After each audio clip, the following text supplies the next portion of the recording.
Here is how to delete everything in Google Drive. Hello everyone, welcome back to app tutorial. In this video, I'll show you how you can delete everything that you have in your Google Drive. So let's start. First of all, go to the official website of Google Drive in case of PC, or if you are on mobile device, then open the Google Drive app. Make sure to log into your account and it will take you to the home screen of Google Drive. Now in order to delete everything that you have in your Google Drive, go to My Drive from the left hand side.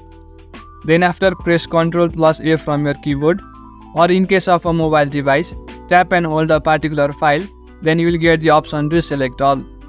Select all the files that you have in your drive. After you select all the files, right click on it and then you will get the option Move to Trash. Click on Move to Trash and all the files will be transferred to trash.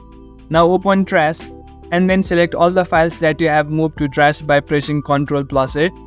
After that, right click once again and you will get the option to permanently delete them. So in this way you can delete all the files in Google Drive. That's it for the video. Make sure to leave a like if you found this helpful and subscribe to the channel for further videos.